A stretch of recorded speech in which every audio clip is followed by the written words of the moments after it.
खबरें देख रहे हैं आप। मैं हूं आशीष त्रिपाठी आपके साथ। नमस्कार, मैं हूं आपके साथ अंशिका पाठक। शुरुआत करेंगे बुलेटिन की सीधी से आ रही खबर के साथ, जहां बड़ा सड़क हादसा हुआ है। बारातियों से भरी बस खाई में गिर गई। दरअसल एक बाराती की इस दौरान मौत हो गई। 30 से ज्यादा लोग इसमें घायल हुए बताए जा रहे हैं और घटना के बाद बारातियों में अफरा तफरी मच गई। रीवा से सीधी जिले के खड्डी गांव में यह बारात जा रही थी। 50 से ज्यादा बाराती थे बस में। 5 लोगों की हालत गंभीर है। रामपुर नैकिन थाना इलाके के भंवर सेन घाट के पास यह हादसा हुआ है। सीधी से ये दुर्घटना की खबर सामने आई, जहां पर इस हादसे में बारातियों से भरी हुई एक बस दुर्घटनाग्रस्त हो गई, जिसमें एक बाराती की दुखद मौत हो गई, जबकि 30 से ज्यादा बारातियों को चोट आई है, जिन्हें हॉस्पिटल में एडमिट करवाया गया और उनमें भी 5 की हालत काफी गंभीर बताई जा रही है। भंवर सेन घाट के पास हुए इस हादसे के बाद की एक्सक्लूसिव तस्वीरें आपको दिखा रहे हैं इस वक्त न्यूज़ 18 की स्क्रीन पर आप देख सकते हैं। और सीधी से दुर्घटना का ये पूरा मामला सामने आया। हालांकि किस लापरवाही की वजह से या क्या प्रमुख कारण और तात्कालिक कारण उस वक्त रहे जिसकी वजह से ये दुर्घटना हुई, अभी तक स्पष्ट नहीं हो पाया है। और दुर्घटना के बाद मौके पर पुलिस प्रशासन पहुंचा और बारातियों को बस से बाहर निकाला, लेकिन एक बाराती की तब तक मौत हो चुकी थी और उसके बाद जो घायल हैं उन्हें हॉस्पिटल में ले जाकर एडमिट कराया गया, जिनमें से 5 की हालत गंभीर बताई जा रही है।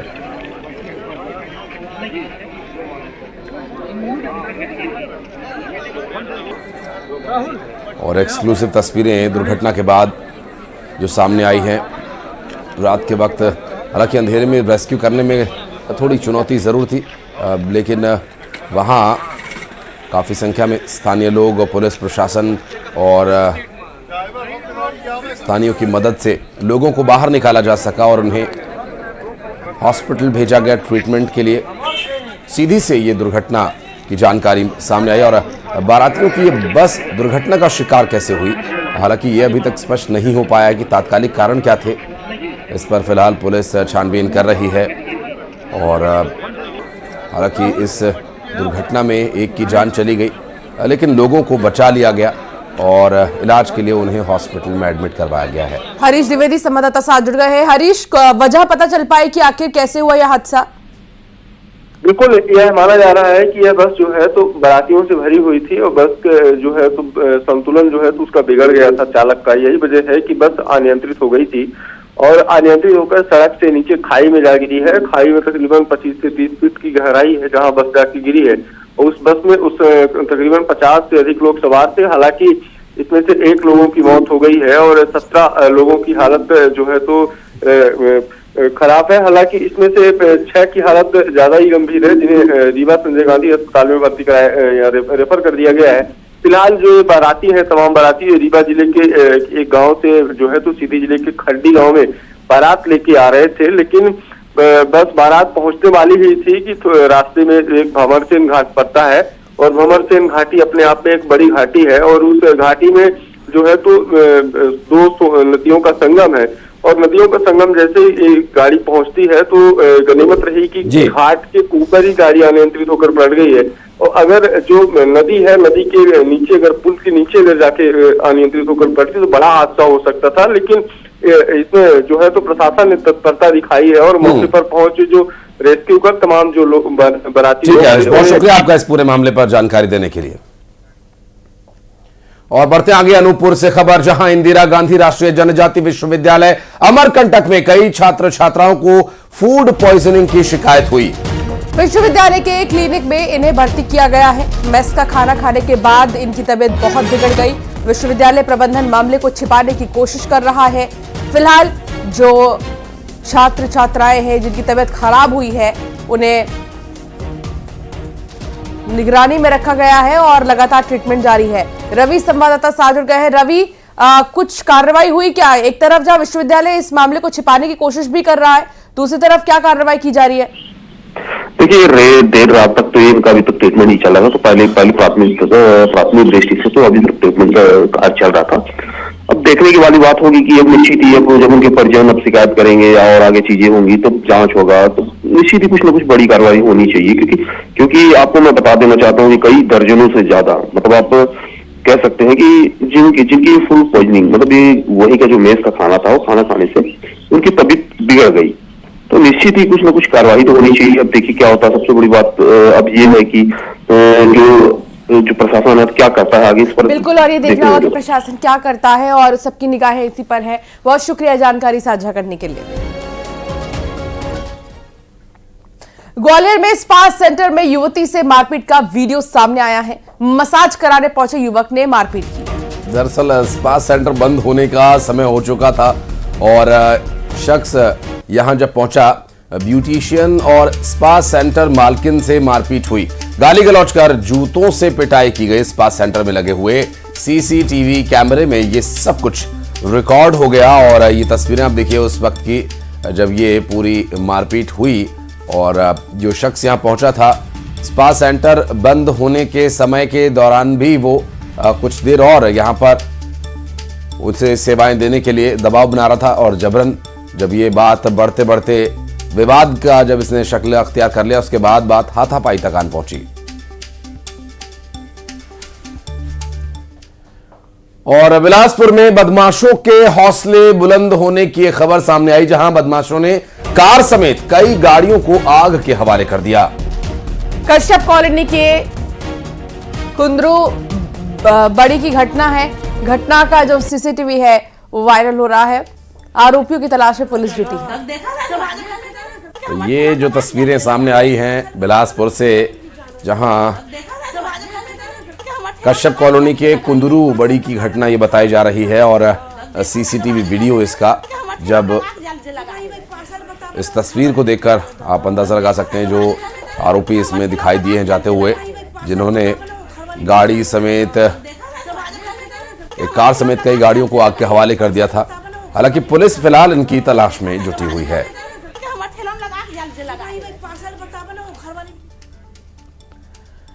मंडला पुलिस ने करीब 54 लाख रुपए की अवैध शराब पर रोड रोलर चला दिया। आपको बता दें कि जिला मुख्यालय के पास आमानाला गांव में जब्त की गई अवैध शराब पर रोड रोलर चलाया गया और यह शराब 2017 से लेकर 2021 के बीच कोतवाली और नैनपुर थाना क्षेत्र में 5 अलग अलग मामलों में जब्त की गई थी।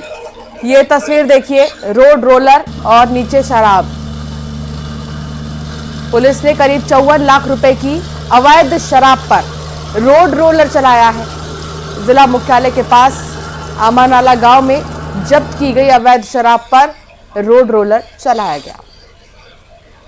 तो एक्सक्लूसिव तस्वीरें कार्रवाई की और आमानाला गांव में ये एक्शन लिया गया और 2017, 18, 19, 20, 21 लगभग 5 साल की ये जब्ती थी और काफ़ी संख्या में ये शराब की बोतलें यहाँ पर आप देख सकते हैं, जिसे रोड रोलर से नष्ट किया गया। और इंदौर में कैटरिंग व्यापारियों के बीच मारपीट होने का एक मामला सामने आया है। मारपीट को लेकर पुलिस मामले की जांच में जुट गई है। उधर रायसेन में बदमाशों के हौसले बुलंद हैं। कोतवाली थाने के पास युवक की पिटाई का वीडियो वायरल हो रहा है और इससे जुड़ी 2 तस्वीरें आपको दिखा रहे हैं, जहां बताया जा रहा है कि एक कार पार्किंग को लेकर विवाद की बात सामने आई थी, जिसे देखते देखते मारपीट में ये बदल गई और इससे जुड़ी 2 तस्वीरें हम आपको दिखा रहे हैं। एक तो तस्वीर में आप देख सकते हैं कि एक शख्स जो नीचे बैठा हुआ उसे घेर कर मारपीट की जा रही है और दूसरी तरफ एक शख्स पर 2 से 3 लोग हमला कर रहे हैं और ये तस्वीरें सोशल मीडिया पर भी वायरल हो रही हैं। धार में चोर मंदिरों को भी निशाना बनाने से नहीं चूक रहे हैं। धार के मनावर मंदिर से मामला सामने आया।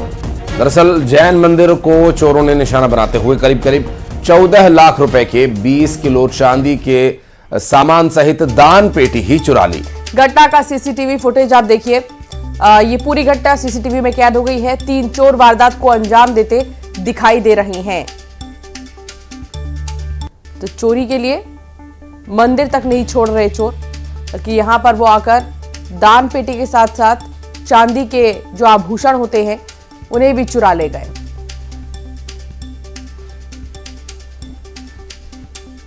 और ये देखिए किस तरह से पूरा का पूरा दरवाजा ही ढा दिया चोरों ने और दरवाजा तोड़कर बाकायदा मंदिर में दाखिल हुए और वहां जैन मंदिर में चांदी के छत्र और आभूषण के साथ साथ दान पेटी भी वे अपने साथ ले गए। और ग्वालियर के शिवाय अपहरण कांड का 7वां आरोपी अब पुलिस की गिरफ्त में है। शिवाय को बाइक से ले जाने वाला राहुल गुर्जर अरेस्ट हुआ है। मुरार पुलिस ने आरोपी राहुल को पकड़ लिया है। अपहरण के दौरान बाइक चला रहा था राहुल।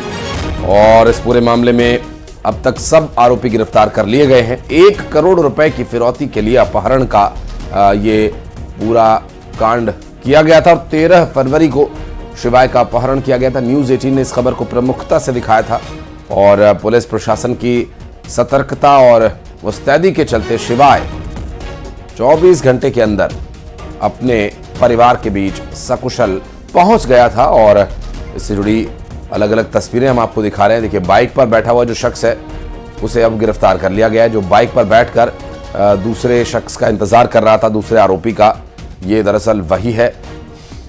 और इस पूरे मामले में अब सभी आरोपियों की गिरफ्तारी हो चुकी है।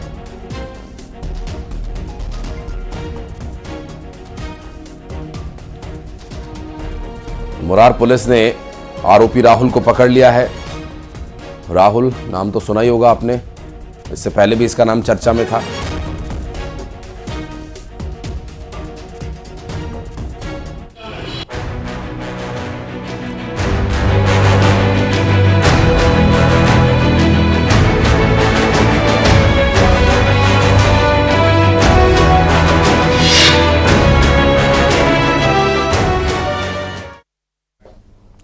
ग्लोबल इन्वेस्टर समिट में करोड़ों के निवेश के प्रस्ताव मिले हैं। पहले दिन 22 लाख से भी ज्यादा करोड़ के जो प्रस्ताव हैं वो मिले हैं। आपको बता दें कि जो प्रस्ताव कुल मिले हैं 22,50,657 करोड़ के प्रस्ताव हैं।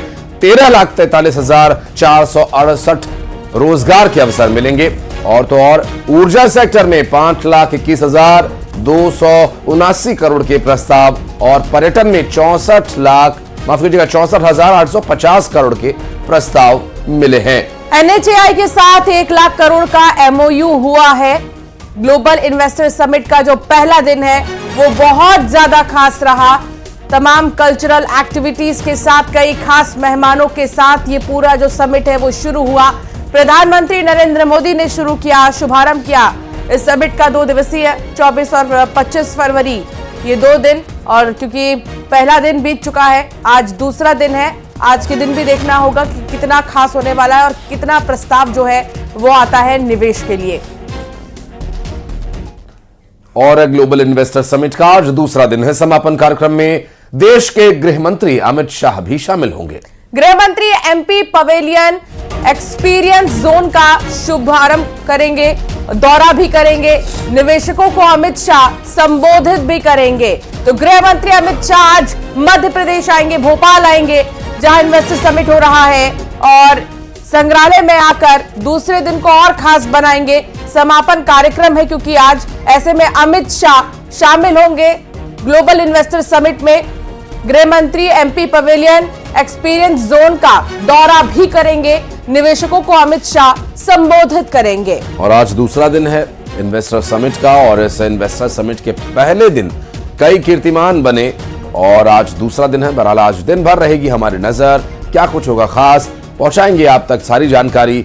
न्यूज 18 मध्य प्रदेश छत्तीसगढ़ के माध्यम से ग्लोबल इन्वेस्टर समिट पर रहेगी पूरे दिन हमारी नजर, क्योंकि ये निवेशकों का महाकुंभ है। और हमारे सहयोगी वासु चौरे इस वक्त हमारे साथ जुड़ गए। वासु, पहले ही दिन कई कीर्तिमान बने और गृह मंत्री अमित शाह के आने की भी जानकारी मिल रही है। क्या कुछ है डिटेल्स अपने पास, क्या रहेगा उनका minute to minute programme?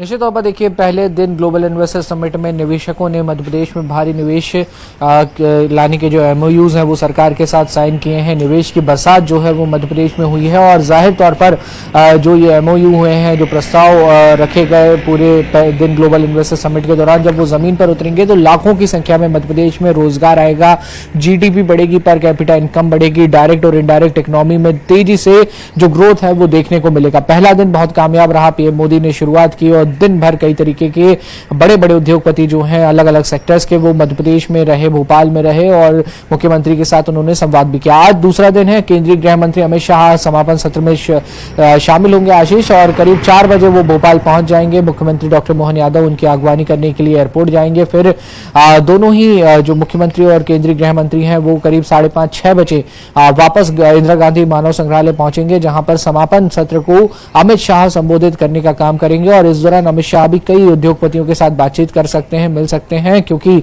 Madhya Pradesh को लेकर केंद्र सरकार का एक विशेष फोकस भी है। और उसके पीछे की वजह है यहाँ की ज्योग्राफिकल कंडीशन, यहाँ की लैंड अवेलेबिलिटी, यहाँ के वाटर रिसोर्सेज, यहाँ का स्किल्ड ह्यूमन रिसोर्स जो कि बहुत ही मुफीद है हर तरीके के इंडस्ट्रियल के लिए, चाहे वो एग्रीकल्चर से संबंधित हो, फूड प्रोसेसिंग की हो, आईटी की हो, साइबर सिक्योरिटी की हो, एमएसएमई के उद्योग हो, ये तमाम सारे जो अलग अलग उद्योग हैं वो मध्य प्रदेश में खासा एक उनका जो उनको बढ़ावा देने का काम जो है वो किया जा सकता है। और इसीलिए कल पीएम मोदी भी आए और आज केंद्रीय गृह मंत्री अमित शाह, और जब इतने शीर्ष नेता आते हैं तो विश्वास का वातावरण बनता है और यही वातावरण मध्य प्रदेश को विकास के पथ पर आगे ले जाएगा। जी बहुत शुक्रिया वासु जानकारी साझा करने के लिए, और बहुत खास है दूसरा दिन भी आज। और बढ़ते आगे, भोपाल में धमाके के साथ स्कूल बस में आग लगने का एक मामला सामने आया है। बस पूरी तरह जलकर राख हो गई है। शारदा विद्या मंदिर स्कूल की ये बस बताई जा रही है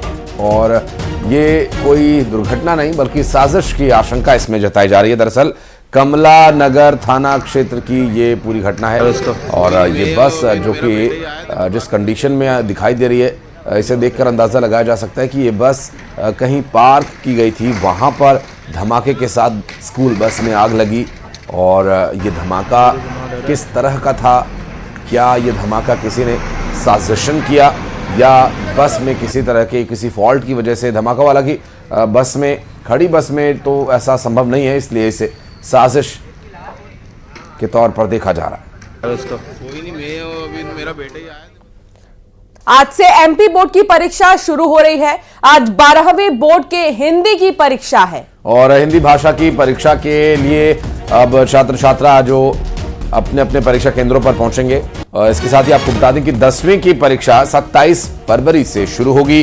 परीक्षा केंद्रों पर छात्रों को सुबह 8 बजे तक पहुंचना अनिवार्य होगा, इस बात का ध्यान रखें विशेष रूप से। और अभिभावकों से भी निवेदन है कि बच्चों को जल्द से जल्द 8 बजे तक उनके परीक्षा केंद्रों पर पहुंचने में वो पूरी मदद करें। और ये जो एग्जाम का समय है, इसमें समय से पहुंचना बहुत जरूरी है। बिल्कुल, और सुबह 8:30 बजे के बाद प्रवेश नहीं दिया जाएगा।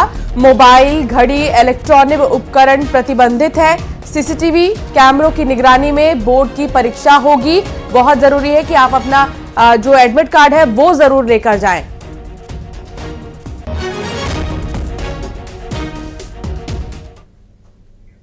रायपुर में निगम कार्यालय को गंगाजल से शुद्धिकरण पर सियासत जारी है। दरअसल बीजेपी का कहना यह है कि हम जब भी कोई शुभ काम की शुरुआत करते हैं तो उस जगह को गंगाजल से शुद्ध करते ही हैं। निगम में पूर्व में असुरी शक्तियां हावी थीं। इससे जो नकारात्मक शक्तियां हैं वो खत्म हो जाएंगी।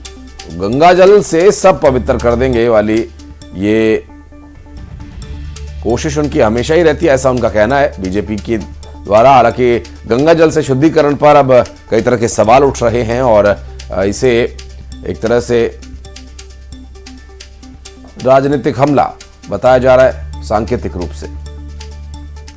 और दिल्ली में मीडिया जगत के सबसे बड़े संस्थान Indian institute of mass communication के सालाना कार्यक्रम का आयोजन हुआ, जिसमें देश भर के पत्रकार शामिल हुए। इस मौके पर कुछ पत्रकारों को सम्मानित भी किया गया।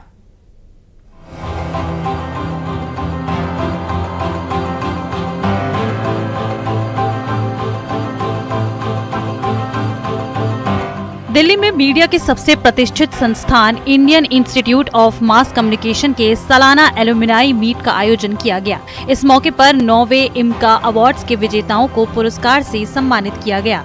विजेताओं में गूंज के संस्थापक अंशु गुप्ता और लेखक पत्रकार नीलेश मिश्रा को alumni of the year award से सम्मानित किया गया, जबकि सर्वप्रिया सांगवान ने जर्नलिस्ट ऑफ द ईयर का पुरस्कार जीता। कार्यक्रम में 50,000 से लेकर 1.5 लाख रुपए तक की इनाम राशि रखी गई। इस मौके पर IIMC से पास हुए देश भर के पत्रकार शामिल हुए। IIMCA ने साल 1999 से 2000 यानी 25 साल पहले पास हुए करीब 80 पूर्व छात्र छात्राओं को सिल्वर जुबली सम्मान भी दिया। कुछ पत्रकारों को लाइफ टाइम अचीवमेंट अवार्ड से भी नवाजा गया। कार्यक्रम की शुरुआत सरस्वती पूजा के साथ शुरू हुई, जिसकी अध्यक्षता इम्का अध्यक्ष सिमरत गुलाटी ने की। आपको बता दें कि IIMC सिर्फ देश ही नहीं बल्कि एशिया में मीडिया का सबसे सर्वश्रेष्ठ संस्थान माना जाता है, जहां से देश ही नहीं बल्कि विदेशों में भी पत्रकार अपना परचम लहरा रहे हैं। न्यूज़ 18 के लिए ब्यूरो रिपोर्ट। और इसी के साथ की कड़क खबरों में फिलहाल इतना ही। आप बने रहिए न्यूज़ 18 के साथ।